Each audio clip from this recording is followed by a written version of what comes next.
You know, I read somewhere that if you accept life, then you must accept death.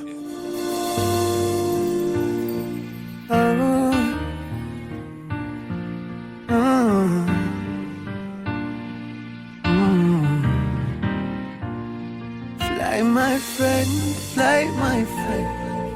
Goodbye, my friend.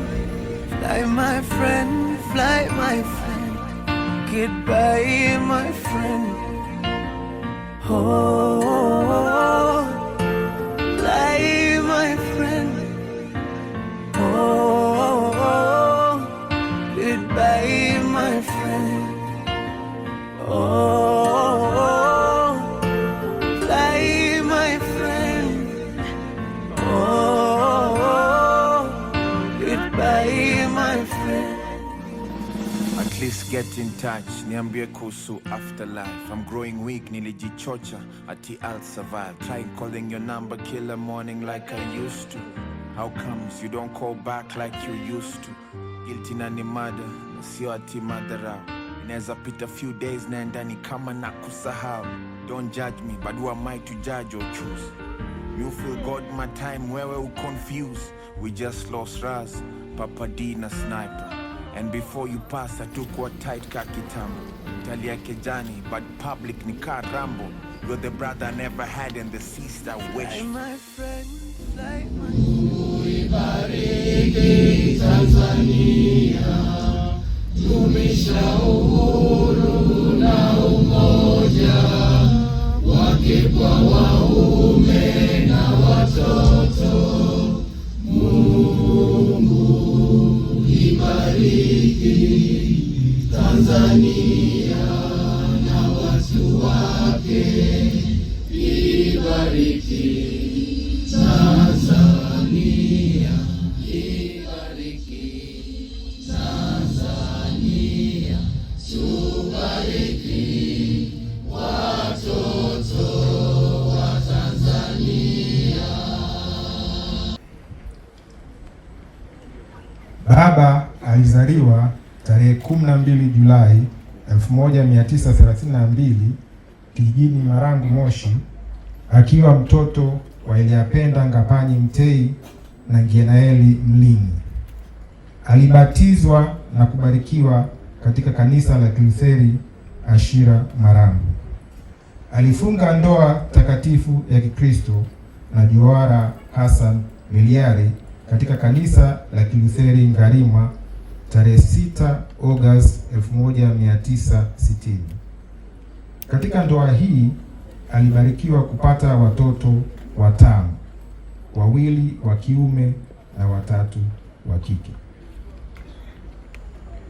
Mzee Mtei alianza masomo yake katika shule ya awali ya Ngaruma Lutheran Parish School na baadaye alisoma Native Authority Primary, yani NA Marangu hadi darasa la 8. Mwaka 1945 hadi mwaka 1950 alisoma Old Moshi Secondary School. Tokea mwaka 1950 hadi 1952 alisoma Tabora High School. Kuanzia mwaka 1953 alisoma Makerere University College ambayo ilikuwa ni tawi ya University of London na kuhitimu Bachelors of Arts BA mwaka 1957. Baba aliajiriwa kwa mara ya kwanza mwaka 1957 na East African Tobacco jijini Nairobi, Kenya, akiwa sales manager. Mwaka 1959 hadi 1962 alikuwa mtumishi wa umma katika serikali ya Tanzania jijini Dar es Salaam. Mwaka 1963 aliazimwa seconded East Africa Common Service Organization huko Nairobi, awali kama Deputy Secretary na Personal Assistant wa Secretary General.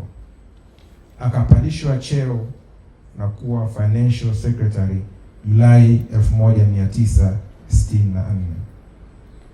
Mnamo mwezi Septemba mwaka 1964 alirudi kuwa mtumishi wa umma katika serikali ya Tanzania na kuteuliwa kuwa katibu mkuu wa hazina, Permanent Secretary to the Treasury. Oktoba ya mwaka uliofuata, yani 1965, aliteuliwa kuwa gavana mteule, gavana designate, ili afanye matayarisho ya kuzindua Benki Kuu ya Tanzania. Mwaka 1966 aliteuliwa rasmi kuwa gavana wa kwanza wa Benki Kuu ya Tanzania.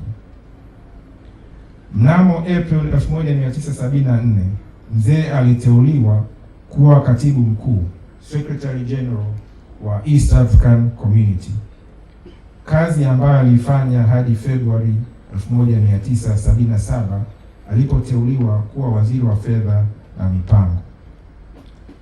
Mnamo Desemba 1979 alijiuzulu wadhifa wake wa waziri kwa sababu ya kutofautiana na rais, hususan masuala ya sera za uchumi. Mwezi uliofuata, yani Januari 1980, alinunua shamba hili, Ogaden Estate, na kuwa mkulima wa kahawa. Salamu za rambirambi na msala, tafadhali naomba uendelee kusogea. Professor Mohamed Janapi, who is the Regional Director of the World Health Organization, Africa Region. I wish to express my personal sympathies to his daughter, Dr. Lil. I join in mourning this great loss and in honoring the memory of a man whose life touched love that surrounds you, and may his soul rest in. Asante sana, tunashukuru sana kwa salamu hizo. Thank you very much. You are blessed to have a man like that in your lives, and may his name remain in your hearts always, with families, and remember him always, and remember him for everything that he did for this country. We just want to say, as the entire family, we are aware of everything that went through in his life, but at the end he prevailed. God was with him, something that he probably didn't even imagine that he would be at the end. Being the first governor of Tanzania was an achievement for him, and his journey, I believe he journeyed with God, and he got what he wanted, and we thank God for that. May his soul rest in eternal peace, and may he rise in glory.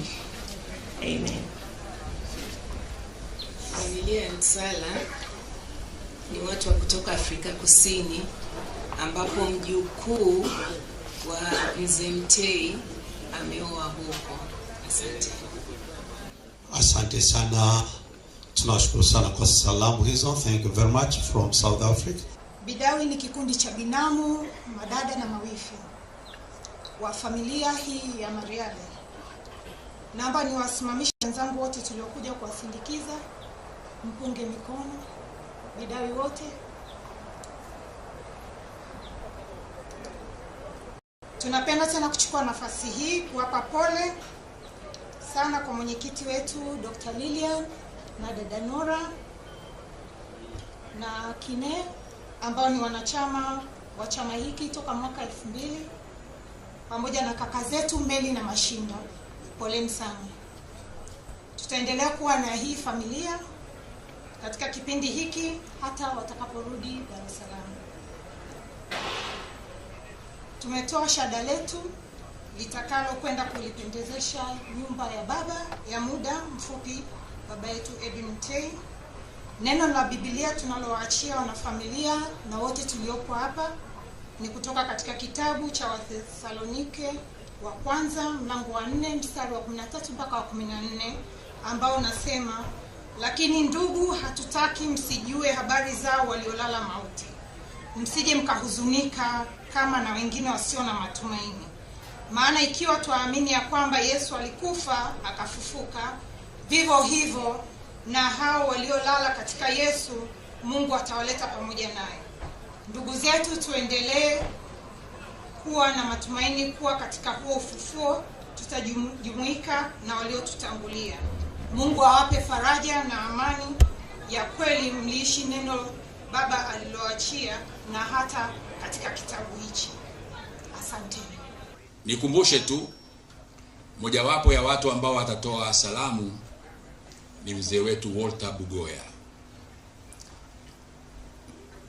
Walter Bugoya, nitaomba baba yangu ujiandae. Yeye ana kazi maalum atakayoifanya ya kutambulisha kitabu cha historia ya maisha ya Mzee Mtei. Waheshimiwa, najua siku hizi waheshimiwa wako wengi sana, na ndugu wengine tulio hapa katika kuomboleza, nimeshatambulishwa kwamba mimi... Ama tuongeze speed kidogo. Mimi naongeza speed. Nikasema sasa kwa bala. Mimi ni Walter Bugoya kama nilivyokwishatambulishwa, na ni mchapishaji wa kitabu hiki cha From Godhead to Governor, autobiography ya Mzee Mtei. Nimetayarisha maelezo ambayo ni marefu kiasi, lakini nimeambiwa sasa kwamba na dakika 5 tu. Sasa kitabu chote katika dakika 5 si rahisi. Lakini ningependa tu kwamba kitabu kina kurasa 228 hivi, na siwezi kwa muda uliopo kuzungumza zaidi ya machache tu. Kwa sababu bila shaka vile vile utake kumaliza utamu wa kitabu kwa wale watakaotaka kukisoma.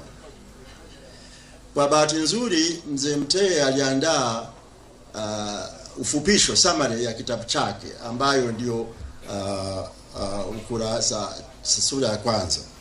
Na ingekuwa tuna muda ningekuwa nimesoma hiyo ambayo ingekuwa kwa kiasi fulani imechukua sehemu kubwa ya kitabu chote. Lakini hiyo haiwezekani. Kwa vyote vile Mzee Mtei anaeleza maisha yake tangu mwanzo alipozaliwa, na maisha yake na mama yake peke yao, single mother, na maisha ya kupambana yeye na mama yake katika maisha ya kimaskini, sehemu ambayo kwa hakika inatia simanzi, lakini hapo hapo inaonyesha uadilifu na upendo mkubwa uliokuwa kati ya yeye na mama yake, na ambapo nguvu yake kwa hakika inatoka. Katika hii anaeleza jinsi mama yake alipotoka kwenda kulima saa 3 asubuhi wakati ni mjamzito, na mchana huko shambani uchungu ukamwanza, akawaita mama moja alikuwa shambani jirani, akaja akamsaidia. Kwa hiyo Mzee Mtei alizaliwa shambani, shamba lenyewe ya maharage na na mahindi. Kwa hiyo pengine ukulima wa Mzee Mtei ni damu. Alizaliwa shambani, mama yake amekwenda kulima. Sasa mama yake alimuita Kilasara. Sasa ambayo kwa Kichaga lina maana ya mtu anayejiamini, asiyetishika, na ambapo kiasi fulani ni daring, mtu ambaye anadiriki. Na hicho ilikuwa ni kusema kweli sifa ya mama yake. Lakini baada ya muda mrefu wa mapambano, Mtei akiwa na umri wa miaka 3 aliugua sana.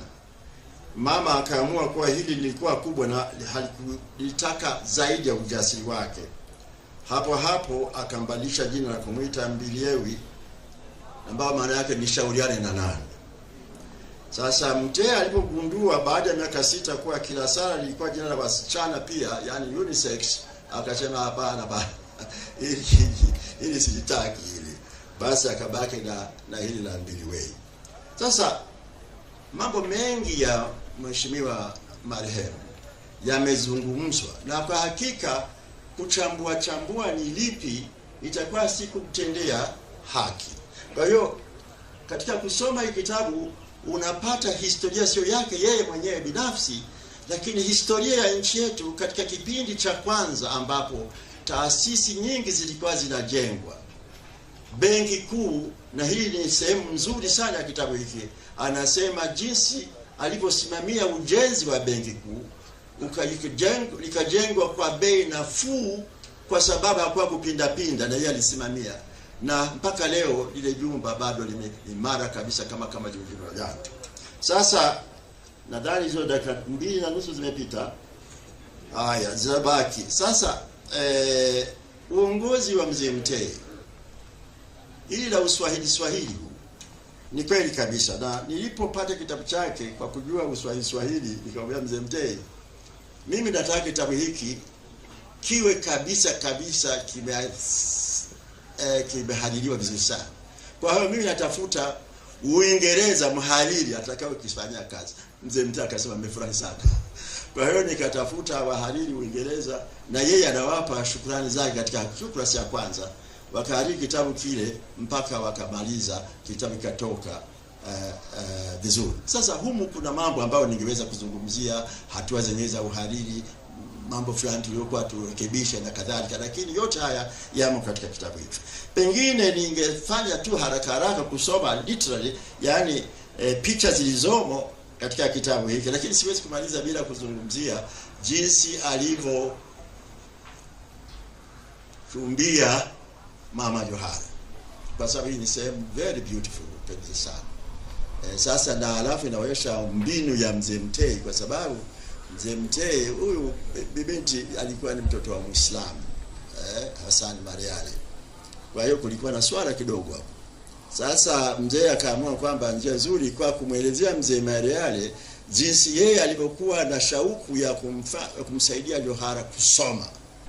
Nimesema kwamba nimetayarisha hotuba ndefu, lakini si muda, hatuna muda wa kutosha, na nahisi kabisa kwamba hili litawafahamisha tu kiasi kilichomo katika kitabu hiki, na kitabu hiki kinapatikana hapa. Asante sana.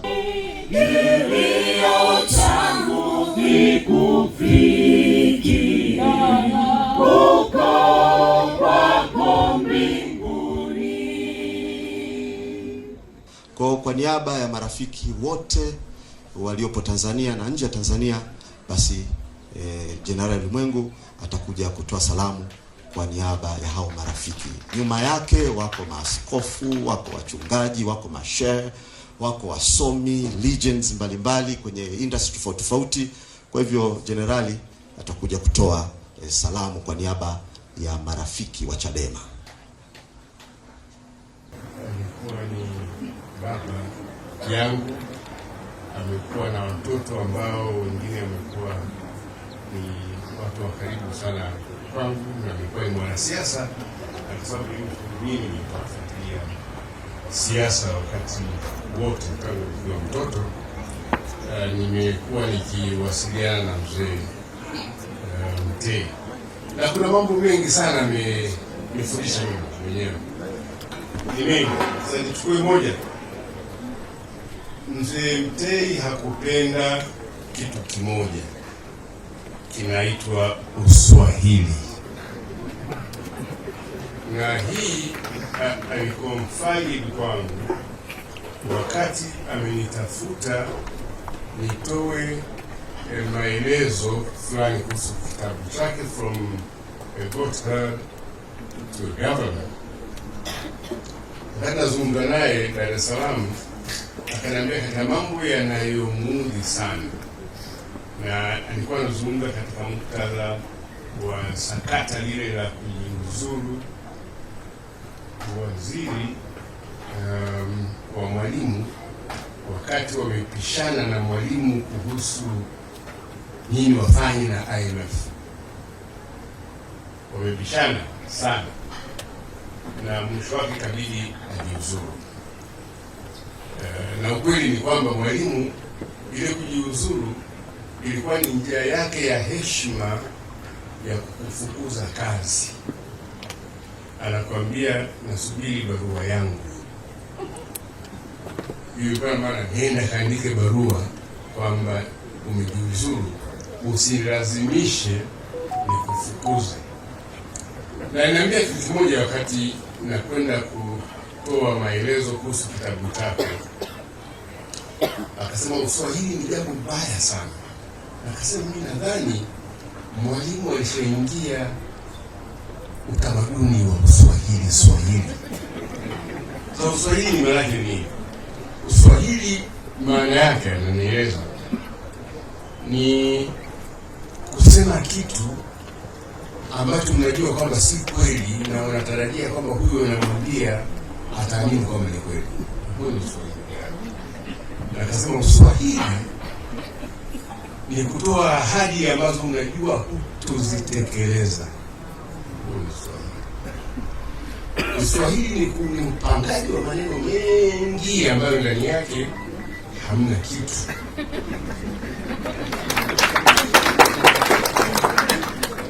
Uswahili akasema ni kama sisi hapa tunasema Kiswahili ni lugha ya taifa, lakini tunaidharau kiasi kwamba sasa hivi UNESCO wakija Afrika kutafuta wafundishaji wa Kiswahili dunia nzima wanakwenda Kenya kwa sababu ya Uswahili. Uswahili ni kuwa na maji mengi katika bara la Afrika, kwamba Tanzania ina maji mengi kuliko nchi nyingine yote Afrika, labda ukiacha DRC, lakini kuna maji nyumbani.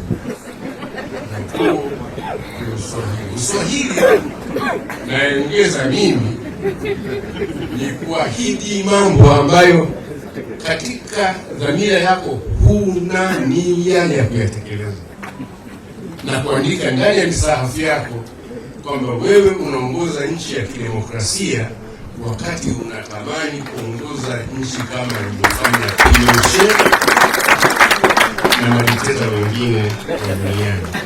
Basi ananiambia Mzee Mtei na kukataa Uswahili. Uswahili kweli ni lugha yetu, lakini Uswahili ni ugonjwa mbaya sana ambao unatufanya tunashindwa kutekeleza mambo ambayo tumekubaliana siku wenyewe kwa kutekeleza haya, halafu tunakataa kuyatekeleza. Tamwenzi siku zote Mzee Edwin, na takumbuka sifa zake, na takumbuka vile vile masomo aliyotupa sisi sote. Naomba Mwenyezi Mungu alaze roho yake mahali pema peponi. Asante sana. Asante sana. Mimi nawahakikishia Chadema hamna Waswahili, lakini kuna majirani zangu. Bwana Yesu asifiwe. Ndugu waombolezaji wenzangu, tutapata salamu kutoka watu wanne. Wa kwanza atakuwa ni chama chetu, mwenyekiti, makamu mwenyekiti wa taifa, Mheshimiwa John Heche atazungumza wa kwanza. Baada ya Mheshimiwa Heche kuzungumza, tutapeleka nafasi kwa gavana wa Benki Kuu ya Tanzania ambaye atatoa salamu za Benki Kuu ya Tanzania, na wa mwisho kuzungumza kwa upande wa viongozi atakuwa ni Mheshimiwa Waziri Mkuu. Baada ya hapo mimi nitatoa salamu za familia. Mheshimiwa John Heche, tafadhali sana tunakuomba ufike mahali hapa kwa ajili ya salamu hizo. Waombolezaji wote, baba askofu, familia ya Mzee Mtei na Watanzania wenzetu wote mliofika hapa, tumsifu Yesu Kristo. Bwana Yesu asifiwe. Familia ya Mzee Mtei, kwanza pokeeni salamu za mwenyekiti wetu Mheshimiwa Tundu Lissu ambaye yuko gerezani, kwa sababu wote tunazozijua kwamba ni za uongo. Ameandika ujumbe mrefu, tutauposti na tutakabidhi kwa familia. Kwa leta salamu za pole kutoka kwa Mheshimiwa Tundu Lissu na chama chetu. Sisi tumefiwa na muasisi wa chama chetu Mzee Mtei, ambaye amejenga taasisi hii ambayo imekuwa chama kikuu nchini Tanzania. Sio chama kikuu cha upinzani, chama kikuu Tanzania. Sisi kwetu tumepoteza mtu wa muhimu sana. Kila mtu aliyekuja kuzungumza hapa, na namshukuru kaka yangu Zito Kabwe, amezungumza vizuri sana kuhusu msimamo na baba askofu wa Mzee Mtei. Kwa wale mnaotuona sisi Chadema na misimamo yetu, ni kwa sababu ya DNA, vinasaba vya muasisi wa chama chetu. DNA yetu sio kufitini kwamba jambo lifanyike rahovyo sisi tutafute njia ya kufitini. Sisi hatuko hapo. Mzee Mtei aliacha uwaziri, mimi nimekuwa mbunge, najua waziri wa fedha, kwa sababu ametofautiana na rais. Na sasa hivi baba askofu ingekuwa hatari, kwa sababu angeweza kupotea au lolote lingempata. Aliacha uwaziri. Nani anaweza kuacha uwaziri leo? Sana sana utakachofanya, rais anataka twende hivi, utaalamu wangu uniambii twende hivi, lakini ngoje niende hivi, ni fit in pale anapotaka ili twende mbele. Kwa huyu ni mtu ambaye ametujengea taasisi ambayo ni ya mfano, na sisi tunamkumbuka sana na tutamkumbuka. Nataka kuchukua nafasi hii kuwashukuru wanachama wetu wote waliotoka nchi nzima, mikoa yote wako hapa. Mwenyekiti Mbowe, nataka nikuhakikishie kwamba wanachama wetu wamekuja kwa mamia, kwa maelfu. Viongozi nchi nzima, pamoja na mateso wanayopitia, kwa sababu nimeona hapa watu wanasema tutofautiane kwa sera. Sasa hivi ukitofautiana kwa hoja ndio unapotea. Watu wanapotea na hawaonekani, sio mzaha. Kwa sababu baba, tumefuata kile ulichotufundisha kufuata. Hatukosei chochote. Tunapotezwa kwa sababu tumekuwa wafuasi wa misimamo yako. Lakini tunamwomba Mwenyezi Mungu akupokee. Nataka kuhakikishia Watanzania na wanachadema nchi nzima, chama chetu hakitayumba hata tone kutoka kwenye msimamo aliyoianzisha mzee huyu, kupigania haki za watu, kupigania uchumi shirikishi na kusema ukweli daima. Mwenyezi Mungu atubariki. Asanteni sana kwa kunipa nafasi ya kunisikiliza. Mzee wetu uende kwa amani ya Bwana. Asanteni wa Tanzania.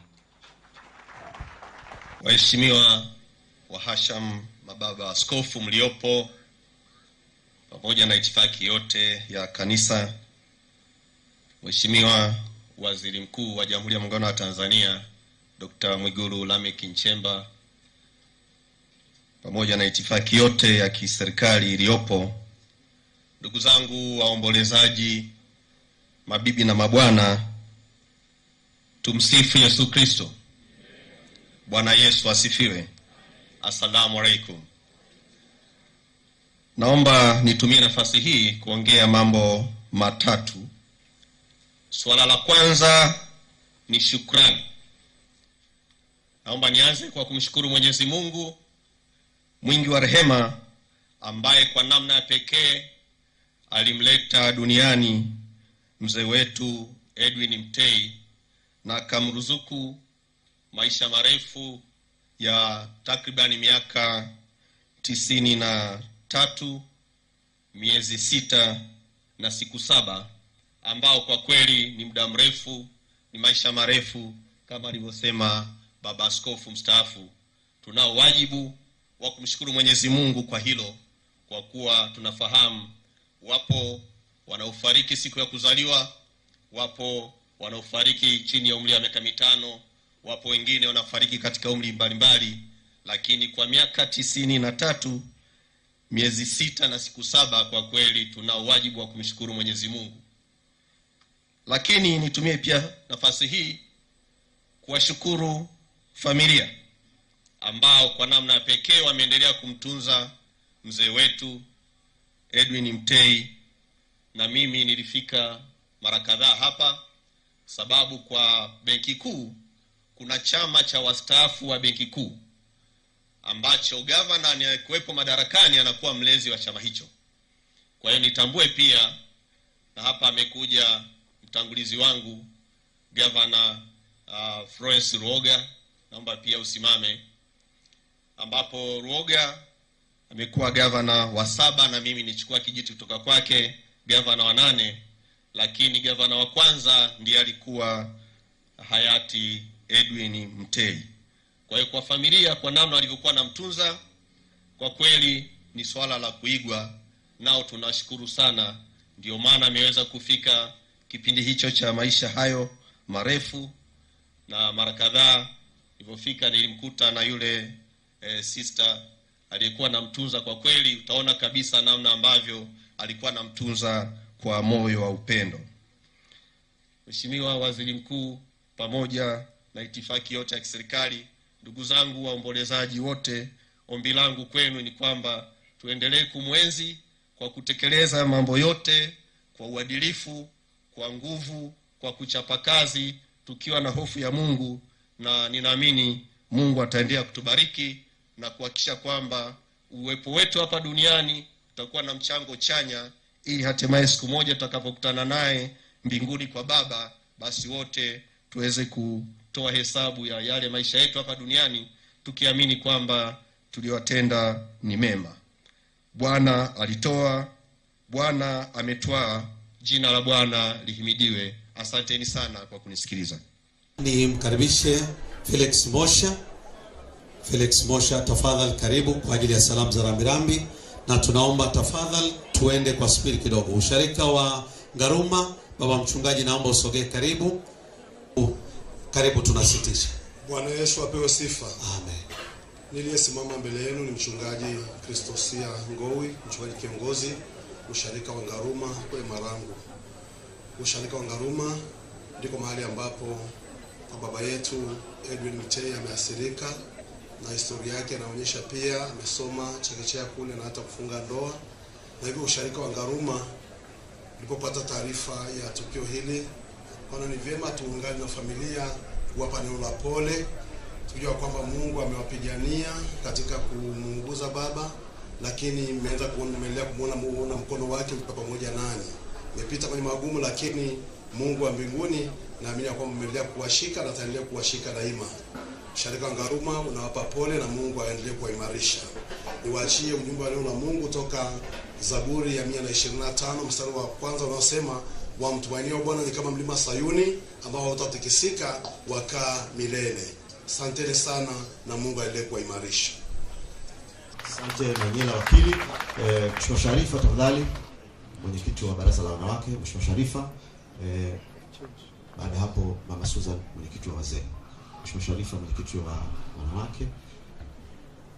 Sisi sote ni wa Mungu na kwake tutarejea. Itifaki nimezingatia kwa viongozi wote.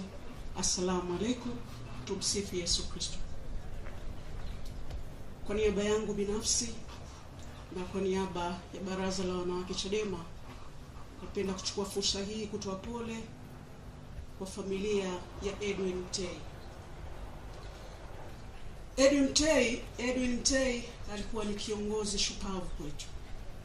Ameondoka kimwili, lakini maono na misingi aliyotuachia ndani ya chama chetu BAWACHA tutaendelea kulinda na kuienzi milele.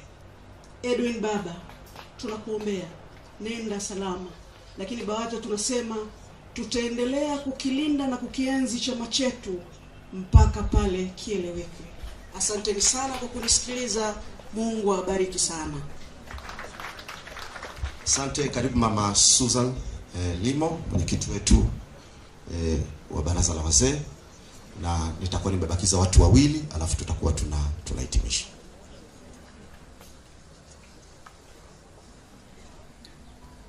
Tumsifu Yesu Kristo. Bwana Yesu asifiwe sana. Nasimama hapa kuwakilisha baraza la wazee Chadema, hasa ikizingatiwa kwamba mzee Mtei naye alikuwa mjumbe katika baraza letu kwa umri wake. Ndugu zangu, naomba nitoe pole nyingi sana kwa familia ya mzee Mtei na waombolezaji wote, na ninukuu maneno ya mzee Mwinyi aliposema maisha ya binadamu ni hadithi tu, inategemea hadithi hiyo unaiwekaje. Kwa maelezo na tunavyomjua mzee Mtei, hakika hadithi yake itasomwa na itasomwa vizuri sana. Amefanya mambo makubwa katika nchi hii, lakini tunajua amekuwa pia mkurugenzi wa IMF kwa maana ya shirika la fedha duniani akiwa kule Washington, lakini ameasisi sera nyingi za fedha.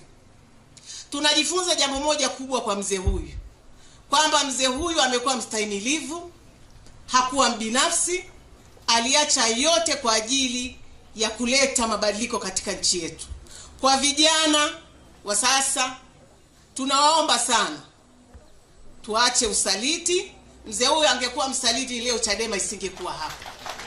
Kwa hiyo ninawaomba sana tushikamane, tuweze kuleta mageuzi katika nchi yetu. Nawashukuruni sana, Mwenyezi Mungu awabariki sana.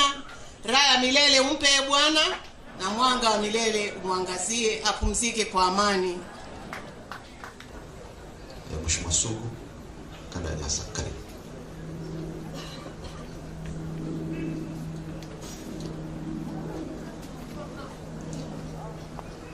Karibu Mheshimiwa Sugu Joseph Bilidi.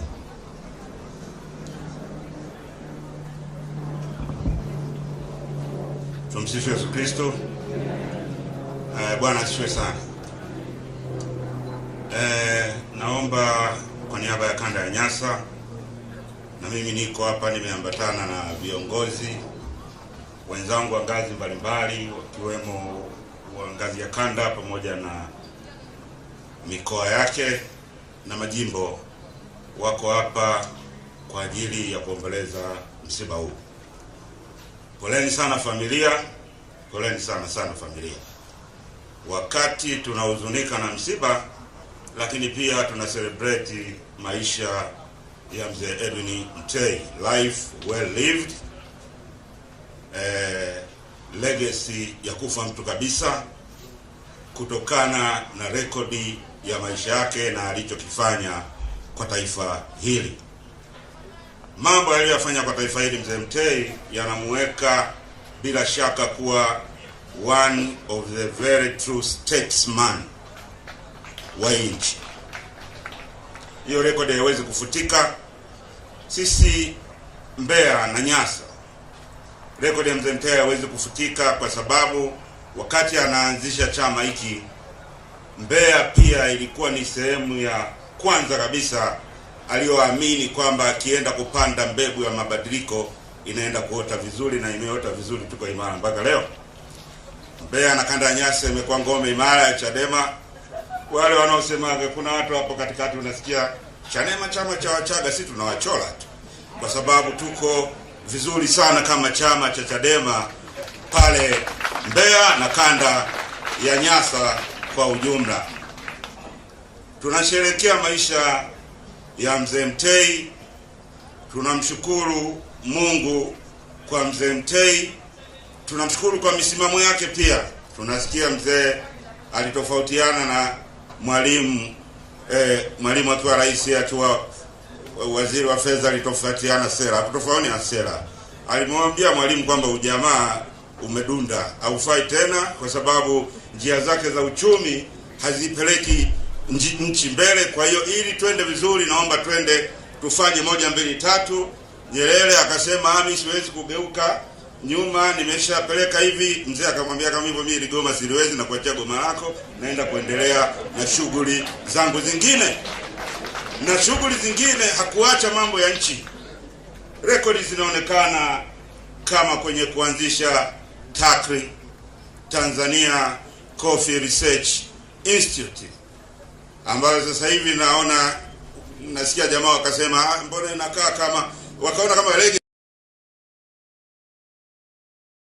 Wazungu wakasema hatuweki tena hela kwa sababu umeingiza mpaka leo TACRA haifanyi vizuri, lakini rekodi ya mzee kwenye kuendeleza zao la kahawa sio tu kwa mikoa ya kaskazini, mpaka kwetu Mbozi ambako kahawa inalimwa, mpaka Mbinga ambako kahawa inalimwa na maeneo mengine, walifaidika kwa akili za mzee wetu. Tutaendelea kumkumbuka na jukumu letu sisi kuhakikisha kwamba kauli ya hakuna kulala mpaka kieleweke inasimama, na kweli hatutalala. Bahati mbaya mzee anaondoka akiwa bado Chadema, pamoja na kuwa mioyoni kwa wananchi, lakini wamegoma kutupa nchi tuendeshe kwa niaba ya wananchi. Lakini sio mbaya, ameondoka, hatujachukua nchi, lakini ameondoka akikiacha chama alichokianzisha kuwa chama kikuu cha siasa hapa nchini. Hakuna chama kama Chadema, kwa sababu wenzetu CCM wameacha kufanya majukumu ya kisiasa. Majukumu yao ya kisiasa wamewaachia dola. Kwa hiyo chama pekee cha kisiasa kikuu cha kisiasa Tanzania ni Chadema, na Mungu ametujalia sana kutupa mzee Tei kwa kutuachia hii legacy, na tunaenda kuilinda kwa udi na uvumba. Asanteni sana na Mungu awabariki sana. Waheshimiwa Baba Askofu, naomba sasa tutoe nafasi kwa Mheshimiwa Waziri Mkuu aweze kuja kutoa salamu zake kwa niaba ya serikali. Karibu Mheshimiwa Waziri Mkuu. Bwana Yesu asifiwe. Mhashamu Baba Askofu mkuu wetu wa kanisa, Mhashamu Baba Askofu mkuu wa dayosisi, pamoja na askofu wengine wote mlioungana nasi leo, wapendwa sana, familia, ndugu na jamaa baba yetu Mzee Edwin Mtei,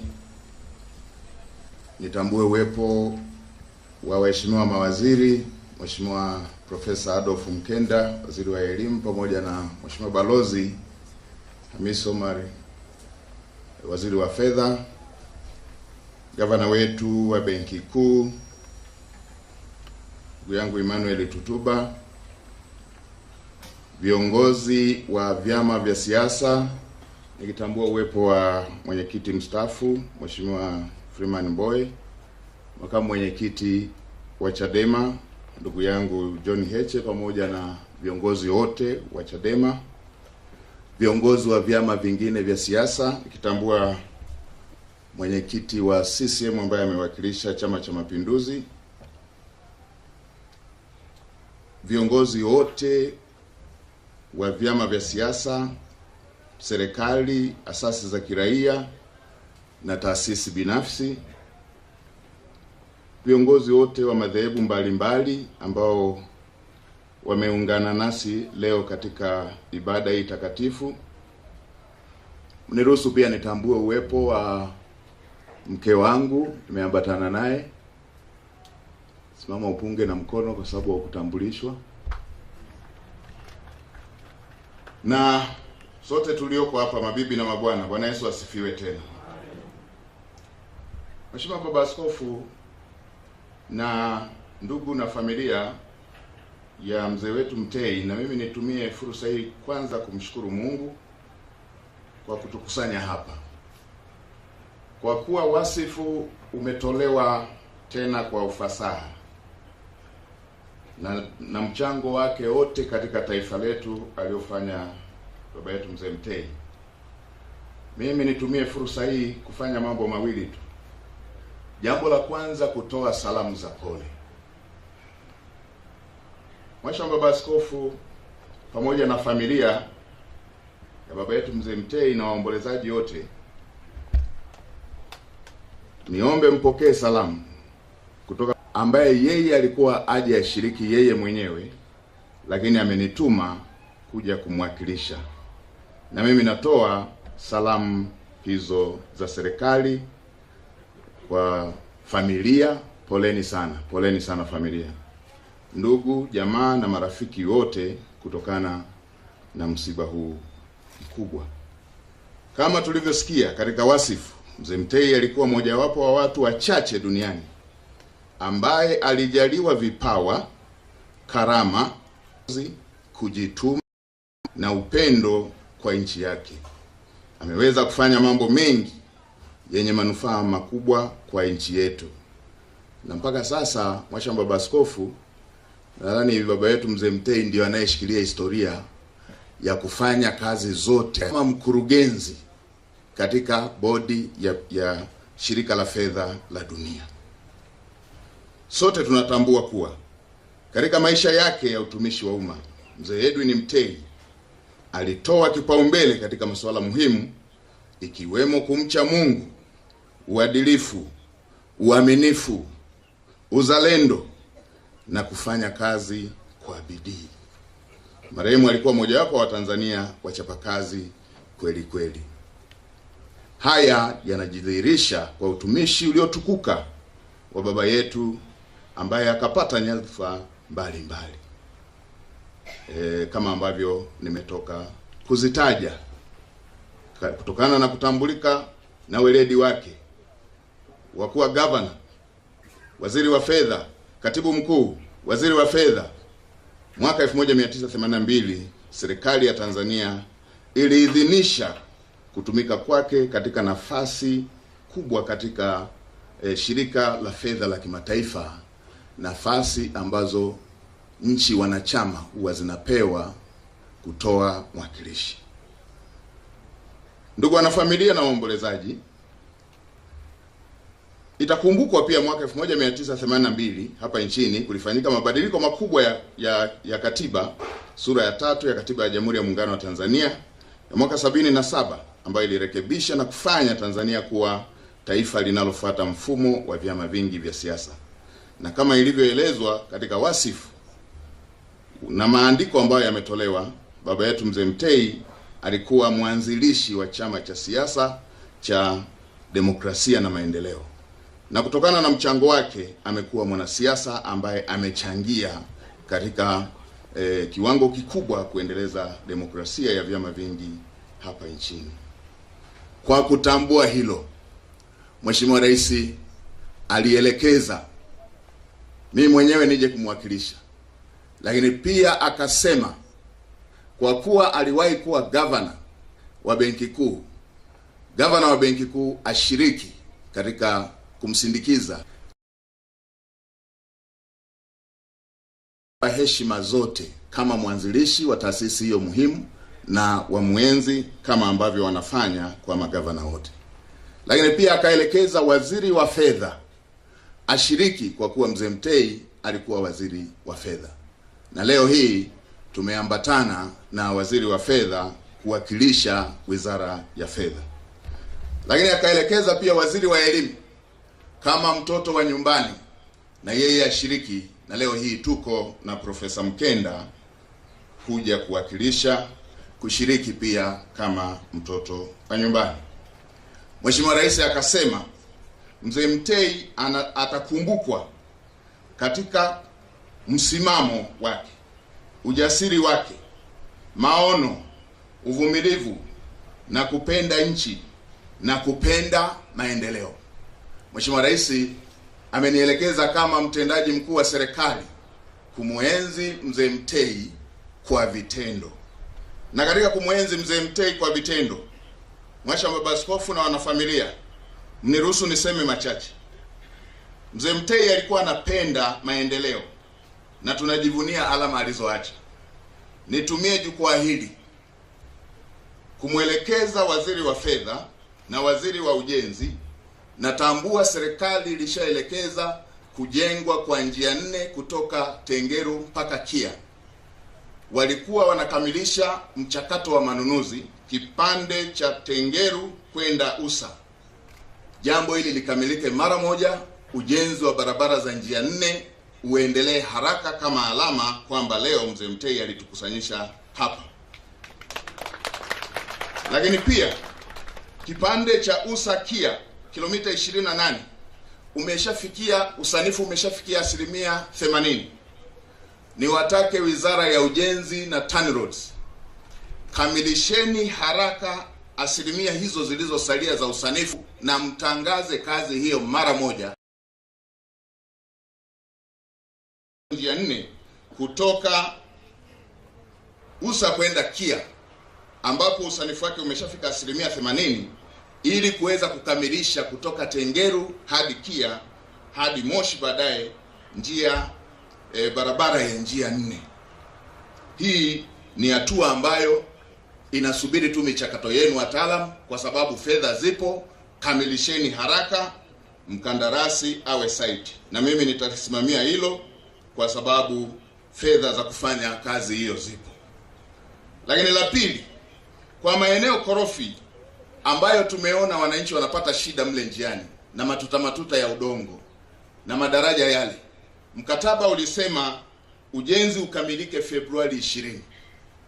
Nataka by Februari 20 mkuu wa mkoa simamia na Mheshimiwa Waziri wa Ujenzi asimamie. Ifikapo Februari 20 pawe pamefunguka, barabara hiyo itumike, sehemu ya kuenzi kazi, kupenda maendeleo na maono ambayo ilikuwa tabia na hulka na utambulisho wa mzee wetu Mtei. Lakini nimeona watangulizi wote wamesema mzee Mtei alikuwa anapenda haki na kusimamia haki.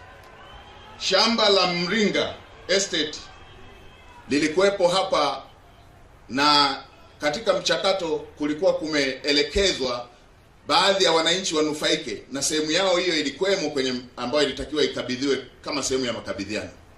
Niliambiwa wanunuzi Bajuta Estate na bodi ilipokaa, kuna sehemu waliibadilisha na wakaingia kwenye mzozo. Naelekeza ndani ya mwezi mmoja wawe wamerekebisha yale maeneo waliofuta, na wale watu waliokuwa wanatakiwa kunufaika na eneo hilo wapewe sehemu yao.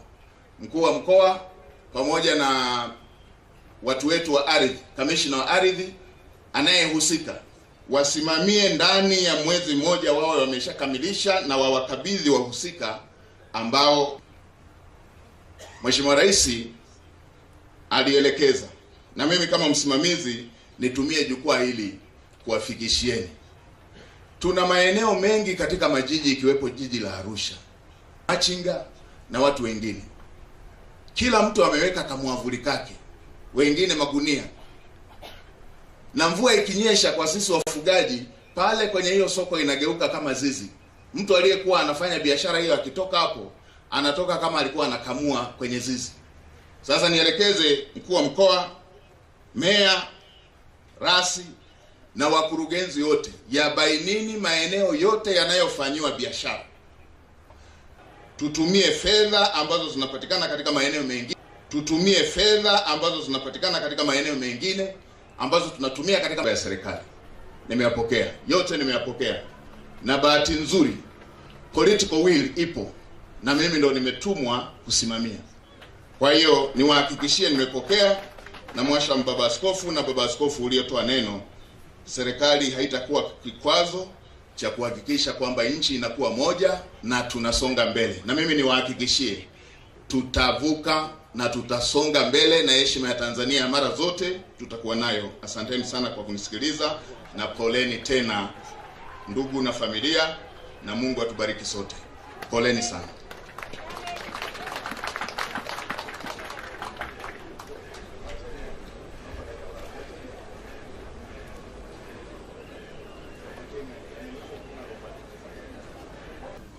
Ndugu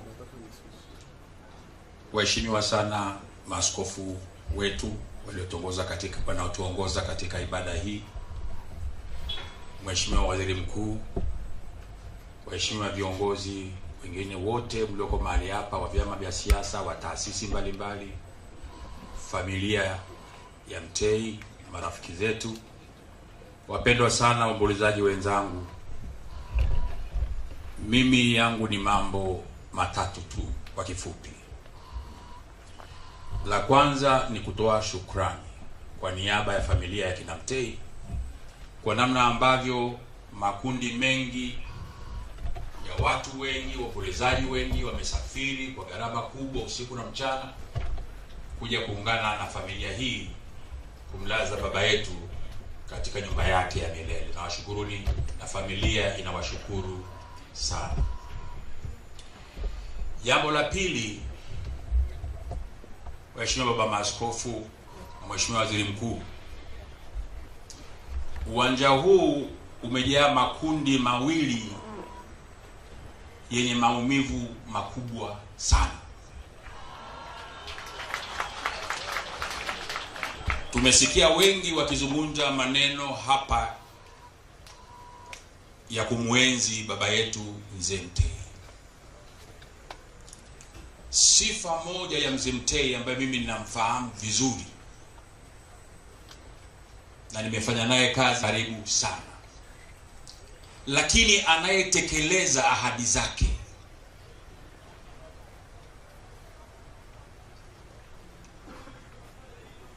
Na kuhitaji Mheshimiwa Waziri Mkuu utambue wewe na viongozi wenzako wa serikali kwamba taifa letu bado lina maumivu makubwa sana. Hili nisipolisema hili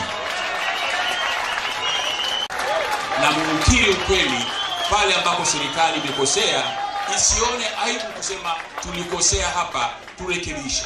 Nina hakika hata viongozi wa chama changu watakuwa tayari kuwasikiliza ili tutafute kesho iliyo bora katika nchi yetu.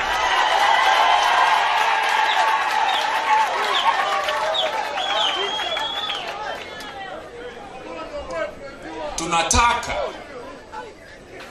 taifa hili liwe na furaha. Sasa sisi ni viongozi wastaafu, tulianza chama hiki na mfika na viongozi wengine wote katika kumwenzi Mzee Mtei. Ebu process safari ya kutafuta tiba ya taifa ikaanze na ikafanyike.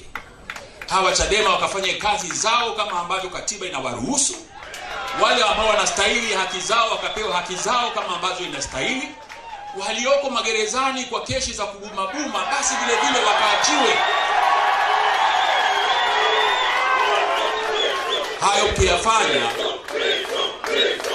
Hayo mkiyafanya na hakika taifa hili litaanza process ya hili.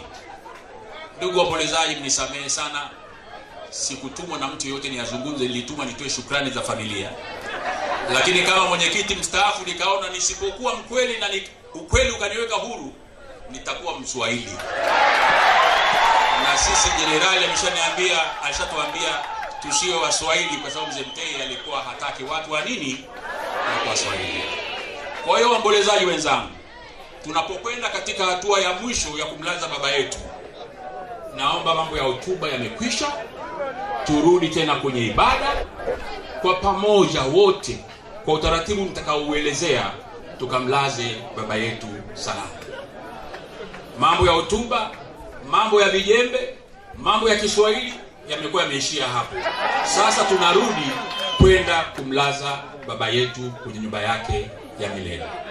Tunaomba sasa uchaji urejee miongoni mwetu na mshikamano urejee miongoni mwetu. Sasa baba wa maaskofu, mtanisamehe kidogo kwa utaratibu ambao nitautangaza, utaratibu tofauti wa kupeleka wa kwenda katika eneo la makaburi. Ni itifaki ambayo tumeitengeneza kwa sababu ya wingi wa wageni tuliokuwa nao. Na ndugu waombolezaji wenzangu, pale kwenye eneo la kaburi sio mahali pakubwa sana pa kutuingia sisi wote.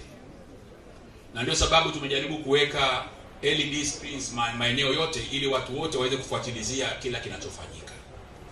Kwa hiyo nitaomba watu mahususi tu ndio watakaokwenda eneo la makaburini. Na hao watu watakaoingia katika eneo la kaburi ni pamoja na orodha ya wale ambao watakwenda kutoa mashada wakati ukifika. Vile vile utaratibu wa kwenda makaburini, itifaki yake naomba niitangaze. Mtanisamehe sana baba askofu kwa sababu pengine nitakuwa nje kidogo ya itifaki ya kikanisa, lakini tunafanya hivyo ili kuwezesha sherehe ya baba yetu ifanyike kwa ufanisi mzuri. La kwanza, nimesema watakwenda watu mahususi ambao makundi mahususi ambayo nitayatangaza hapa. Hayo makundi yakishakwenda moja baada ya jingine, ndipo ambapo pale mwishoni nitaomba vijana walioandaliwa kwa ajili ya kupeleka mwili wa mzee wetu pamoja na familia, na nikisema familia in this sense, wale watoto 5 wa mzee Mtei na wenza wao na wajukuu wao, wajukuu wa mzee kama wapo, ndio ambao watakwenda kwenye procession, kwenye yale maandamano ya kumpeleka baba kaburini, wakiongozwa na viongozi wetu wa kiroho ambao ndio watakuwa watu wa mwisho kwenda makaburini.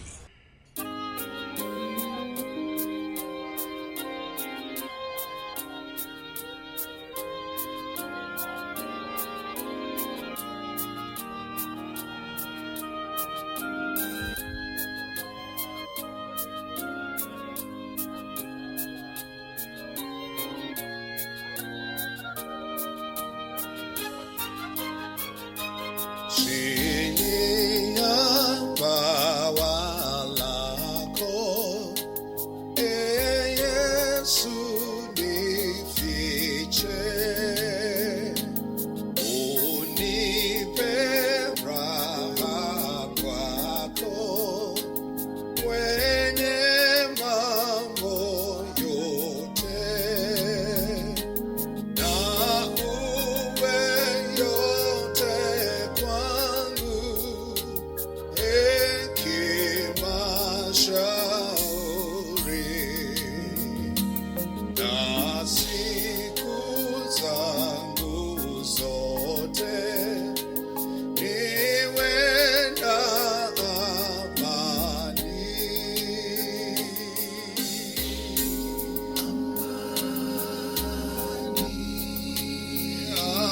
Atutosha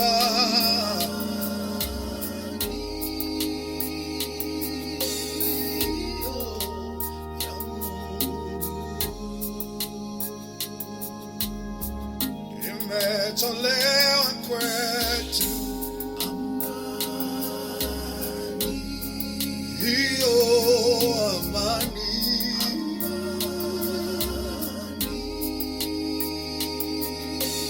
Amen.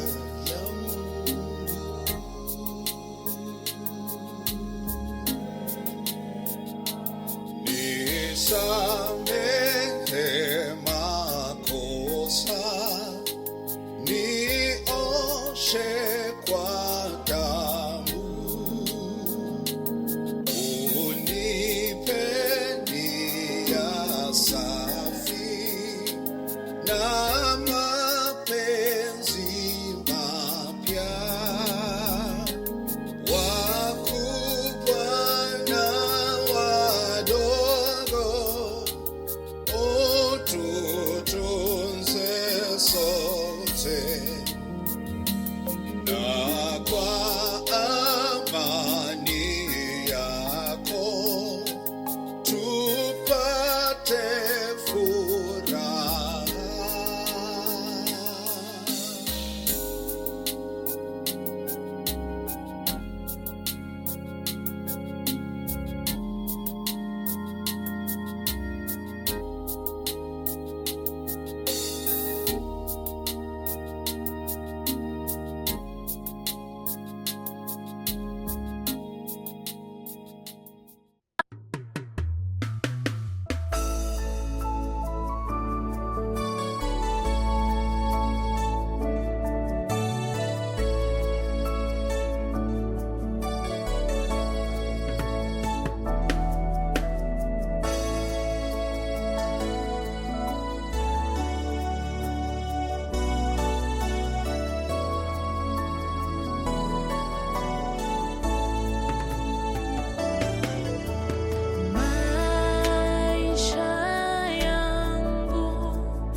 katika huduma yangu Baba, niwe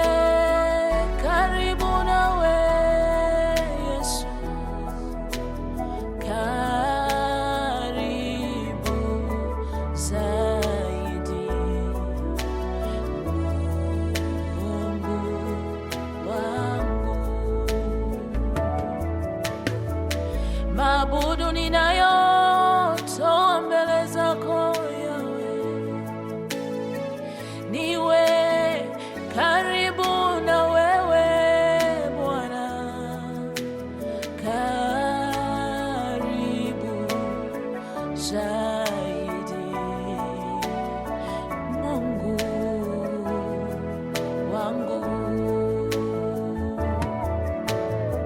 Sifa zote nazitoa mbele zako, niwe karibu na wewe Mungu, karibu zaidi, Mungu wangu. Siku zote niwe katika shibe, katika njaa, niwe karibu nawe Baba,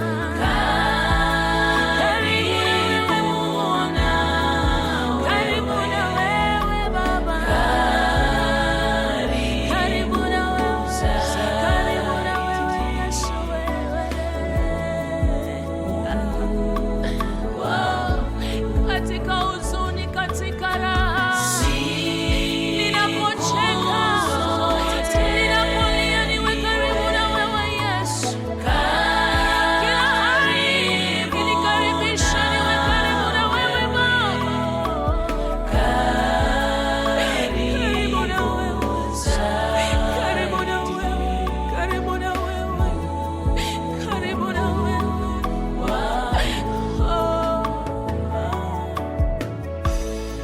Mimi nasafiri hapa duniani pa kupumzika, sipaoni nikukaribie Baba, karibu, karibu na wewe, karibu na wewe, karibu na wewe Yesu, karibu na wewe, nikukaribie oh Baba.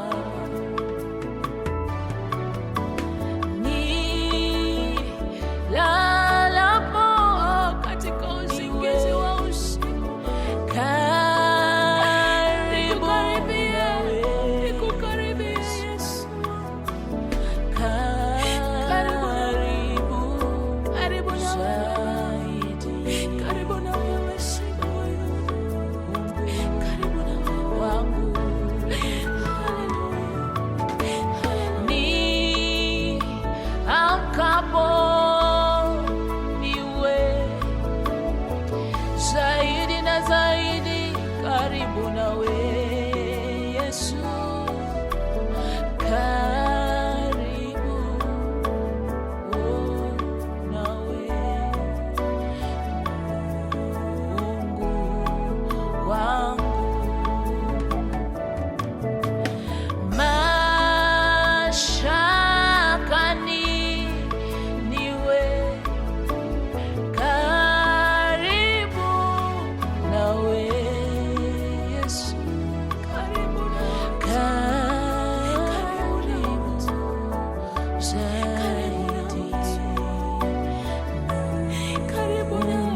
marriage, na napate raha mustarehe na wawezi kuenjoy family zao, zipate kila laheri linalotakiwa katika dunia hii.